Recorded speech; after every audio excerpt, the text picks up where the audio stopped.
Do I think Royal Caribbean will build smaller ships in the future to replace some of their older ships? Now, I guess the definition of future is key here. Are we talking about in the next 10 years or are we talking about the next 50 years, right? I mean, eventually all ships get replaced and there will be a timeline there. Royal Caribbean has been adamant about the fact that they don't have any plans for that currently. I've asked this question a number of times and I usually get the response of, why are you hating on our Vision and Radiance class ships, Matt? Which I'm not, by the way. That's a way to deflect the question. But as of right now, there's nothing on the books. As remember, the nice thing about Royal Caribbean being a publicly traded company is that their orders for cruise ships are public information. It's disclosed in their SEC filings, and as of right now, there isn't anything there. Could that change tomorrow or next week or something like that? Sure, absolutely. I mean, I really have no more. I have no more insight than you do on that. A lot of people, this question usually comes up because for two reasons. One, the ships that are small, the Vision and the Radiance class ship, are aging, especially the Vision class. Number two, they're building more and more bigger ships, so like the proportions of large ships, smaller ships in the fleet has changed quite a bit. But I think that you got to remember a couple things. Number one, yeah, there are certain ports that can only get to by certain ships, but the industry has changed a lot. And what I mean by that is cruise ships built today last longer than cruise ships that were built 20, 30 years ago. It wasn't that long ago that a 30-year-old cruise ship would have been unfathomable for a mainstream line like Royal Caribbean. But today, a 30-year-old cruise ship has a lot more of a lifespan to it because of refurbishments and amplifications. Because in the past, cruise lines would be like, 30 years old, we got to get rid of this ship. It's not worth it anymore. But now, cruise lines especially see more value in it. Also, one more thing to keep in mind is thanks to the events of 2020 and 2021, the market for resale within the cruise ship of cruise ships, that is really bad. So there isn't really an alternative. You can't really get rid of these ships unless you scrap them. And as of right now, it's probably better. What is it? What's the old joke? Cheaper to keep her than something else. Like, yeah. So it's cheaper to keep the ship around than anything else. What are your biggest tips for parking at Port Miami? Just park at the cruise terminal. I always park at the cruise terminal.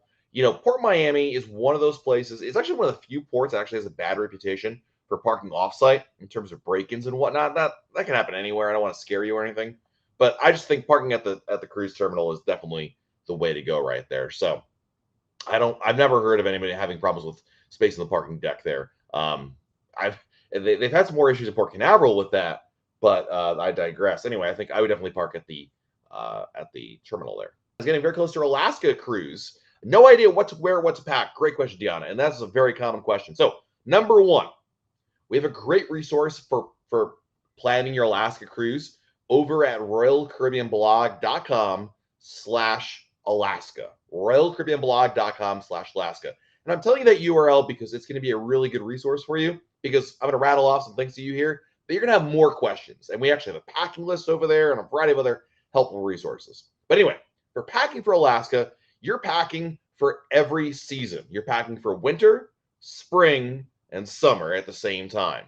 So what I mean by that is you need to be packing layers. So what you want on an ideal day when you're in port, you want to be wearing a t-shirt on as your base layer. You want to have a sweatshirt or a fleece as your warm layer for layer number 2, and then a waterproof layer, which is like usually one of the waterproof jacket for layer number 3. And the reason why you're wearing 3 layers is because the weather can change throughout the day. In the morning, it can be downright chilly, and you're going to need all 3 layers to keep warm.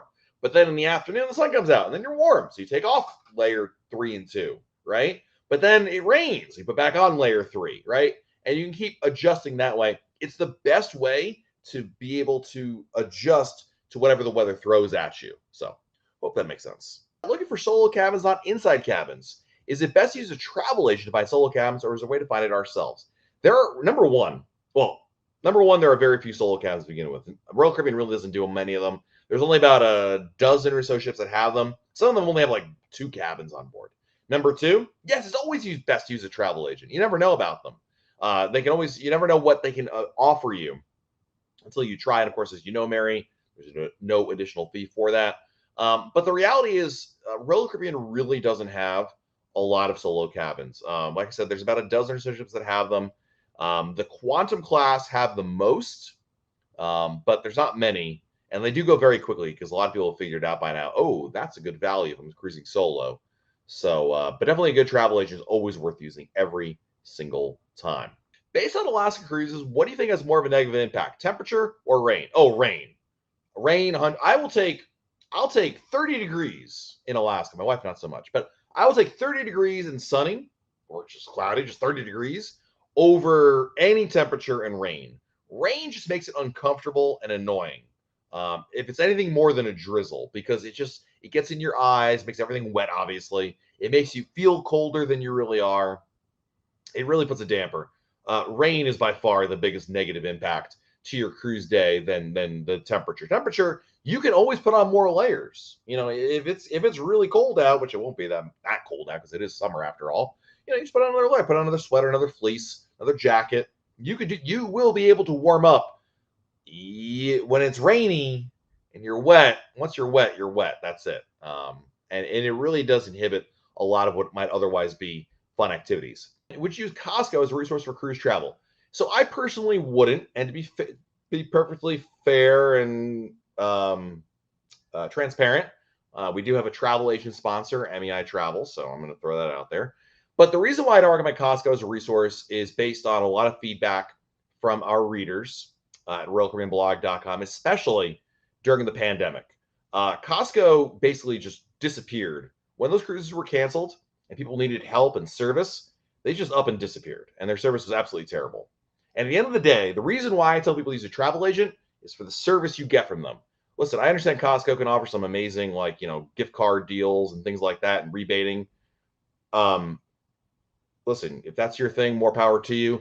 But the problem is, if you run into a problem or you want to make a change or you have questions, having a dedicated travel agent is more important than a rebate card. Personally, but I get it. At the end of the day, people like dollars. But since you asked my opinion, I don't personally recommend them based on feedback from other readers. And if you go to RoyalCaribbeanBlog.com, go to our message boards, and search for Costco, you'll see what I'm talking about. Do you know anyone that's tried the hyperlink program? Yes. So we actually had Elizabeth, who is one of our writers at RoyalCaribbeanBlog.com. She tried the hyperlink program out when it rolled out. It's a program aimed at I would say kids. They're not kids. For guests between the ages of 18 and 23. Yeah, I think so. Years old, 25. It's basically meant to there's these guests that are they're too young to drink or they're just young enough. So a lot of the other activities don't appeal to them. They're too old for the teen club. What do? So Royal Caribbean has the hyperlink program, which they rolled out, and that is exactly for that. Now, Elizabeth tried it out when she was on Symphony of the Seas, and she had mixed feelings about it. On the one hand, she made some friends on there and actually had a nice time. On the other hand, the 18 to 20-year-olds who cannot drink were oftentimes juxtaposed to the 21 to 23-year-olds that can drink, and it kind of became like, it's kind of weird when you're at an event and you've got some people that can be plastered or at least drinking and others that are not allowed to, and you're supposed to commingle in an event that's kind of based for that age group. Does that make sense? I don't know. And number two, and I would say even more, forget the drinking issue. It's not so much of a major problem. I think her biggest hang up with the hyperlink program was that it was very poorly implemented. Sometimes staff members never showed up. Sometimes there was no enforcement of the age restriction, and other people showed up there and did things. So it wasn't quite as cohesive as it could have been. So she didn't want to do it again, even though she is of that age. But if you're, maybe it's worth going to at least the first event or an event that really appeals to you. Maybe you'll make a nice friend over there. So look at it as more of a social starter rather than the end all be all of your cruise experience. Am I surprised that Wonderland got cut on Utopia? So excited to see Zumi in the park and glad they kept the mason jar. I agree with you on definitely your thoughts as well. Am I surprised? Good question. I don't know if I'm surprised. I think boy, that's a good word, because am I surprised? Was I like, wow, that's surprising? I guess I was, yes. I get by definition, in the academic sense of the word, yes, I was. I mean, if you're looking at the paper, if you're Royal Caribbean and you're planning out the restaurants, there are certain restaurants you can't get rid of. Chops, 150, right? Okay, we got those. And they knew they were going to, it became a game of musical chairs, I think, based on nothing that I know. But, they developed this new idea for this immersive dining experience, this train car thing, which we talked about here on our channel and over at realkoreanblog.com. They needed space for that. So they put that where Izumi is. Then they moved Izumi to the park. And then they moved Giovanni's up to deck 12, where Wonderland is. I think they said, we're out of space. And I feel like that was just the odd man out more than it being necessarily a not a verdict, a statement on what they think about Wonderland. I think Wonderland is good for what it is. I mean, look, personally, I'm okay with it going. I mean, I've done it a number of times. I think it's good. It's not my favorite restaurant. I think it's a one and done for a lot of people. Maybe that factored into it. I don't know. But I guess I was a little surprised from that standpoint. When you bring wine with you, do you have to turn it in? Do you have to bring it to a restaurant, or they keep it? Good question. You don't. No. When you bring wine on board, look, I brought this wine off my cruise ship. When you bring wine, as if you guys don't know what wine looks like, if you bring wine on board a cruise ship, you can drink it in your room if you'd like to. But if you want to bring it to a cabin, or sorry, to a restaurant, you bring it to the restaurant. You tell them, hey, I brought my own bottle of wine. They'll open it for you, and you can either keep it in the restaurant if you have leftovers, or you bring it back with you. Doesn't matter to them whatsoever. On that note, we're going to head on out of here, guys. Have a great rest of your day. I got to say, it is really nice that being on the West Coast, it's only, 5:30 right now? I got the whole evening ahead of me. Guys, have a great evening. Stay safe out there. Do something fun, and we'll talk again very soon right here on YouTube. Bye, everybody.